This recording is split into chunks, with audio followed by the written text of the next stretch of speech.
I'm going to be honest, people. I'm not doing too well this morning. Welcome back to more CS News as per usual, but woke up this morning and I got no chocolate milk for my coffee. Now I have a cup of black coffee with some hazelnut creamer. What are you guys sipping on? I'm a bit of in a grouchy mood, all right? It's not my usual start to the morning, but it is our usual start to big old CS News. As Melbourne does continue in the news, it has not been stopping. First, I want to talk about our young little goat over there, that being Donk, who not so recently, about a month ago, did an interview with Forbes, which has now been translated, and it turns out this kid is just providing for his parents and family. That is what he is doing with all of his prize money. He's giving it back to the fam. How awesome is that? As he had said with them, I gave it all to my parents. I don't have expensive purchases. The only thing I bought for myself was an iPhone and a graphics card. I have one goal, to provide my parents with everything they need. I'm doing everything for this. And I'm like, this dude is still a teenager. He's made well over $500,000 already in prize money alone, let alone salary from Team Spirit. What a great quote, man. I just want to provide for my parents. I'm doing everything for them. I mean, that is just awesome. I've only bought an iPhone and a graphics card. You'd think Team Spirit would be buying this man's graphics cards. All right, let's get a handle on that, Team Spirit. So yeah, the young major champ, he's just living his best life, and that of course drew a lot of big comments from the community saying, "What a goat! I mean, what a great kid this guy is." And we'll see as he grows up. His parents he's gonna get wealthier, and so too will his parents. It seems, as all of the prize money is going back to support them. It's a great story. Maybe not so great though. We had G2 CEO, that being Albin, on the HLTV Confirmed podcast. I recommend you guys go watch the full thing. A lot of juicy details we'll be picking apart in the future, but one in particular, you guys knew it was coming, that being about M0nesy and Nico and Falcons and exactly what went down. It was the G2 CEO saying M0nesy was not committed to having a roster built around him. He references a team like Vitality where you had Apex and others saying, hey, we want ROPS. We want this team to be built like this, and apparently M0nesy could not be convinced to commit to this roster being built around him. I think in that same interview, something like that, M0nesy is still at the heart of the project, right? And he was, and it sounded a lot like you were going to do something to make him happy, for him to stay in the roster. That obviously didn't happen, and the turn seems quite quick. Within 3 months, he's out of the roster. So yeah, can you speak to that? Sure. We tried to make it happy. We tried. I think it was very difficult to align with them, like what was his expectation for the roster to answer his vision. I think Ilya is famous for saying, let me play CS. I think that's exactly what he told us several times. Let me play CS, and I'm not ready to make a decision, and we'll see at the end. I respect that. He's very committed to his grind. Some players are more decisive in building the roster around them. You saw Apex and Zawu going hard to get ROPS to join them. I wish Ilya would have done the same, but he did not. And starting from there, him not committing to help us build the roster around him, not being clear about the type of staff, teammates, and vision for the roster, it was difficult to make him happy.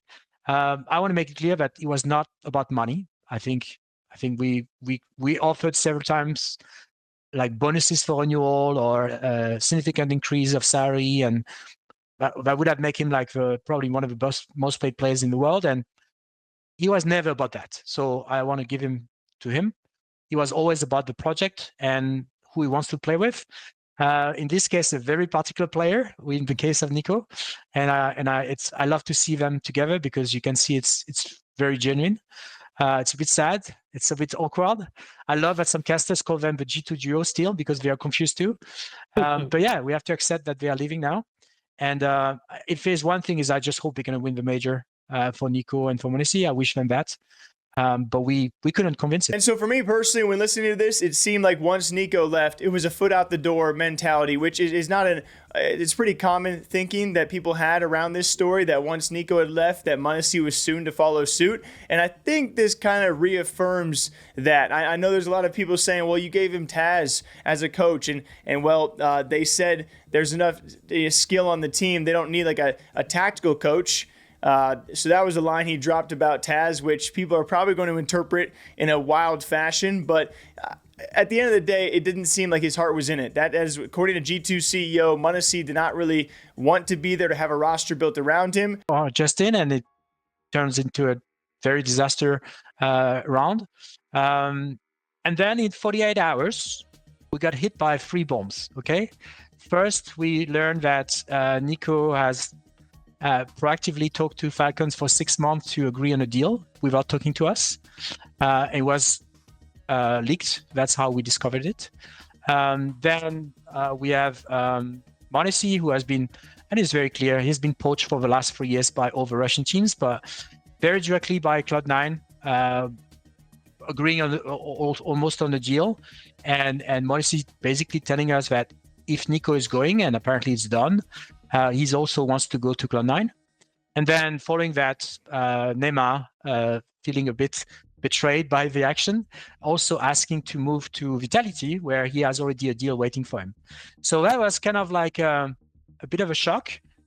We were working. But at the end of the day, it is what it is. It was a very insightful, hour-long interview with the G2 CEO. He had so much to say, but everyone's going to take both sides with a grain of salt. It will always be m0nesy with his side of things and why he chose it, and it wasn't for the money, and it was partially for Nico and maybe for some other reasons of his own. And then according to G2 CEO, he was finding about them wanting to leave, and all of a sudden he kind of, I'm sure he felt spited in some sorts, where you find out your players don't want to be there, and then you lose one of your stars, and you're like, well, my other star probably wants to join him eventually too. He doesn't seem like he wants to commit to this roster. It's going to be a bunch of he said, she said. At the end of the day, it can't be very easy to be the G2 CEO, is what I'm gathering from all of this. When you get star players, well, they get to make a lot of decisions that you might not be expecting because they're the cream of the crop. And when you work for G2 and you play for G2, you're going to have these kind of options presented randomly to you. And it's kind of the double-edged of joining a team like G2.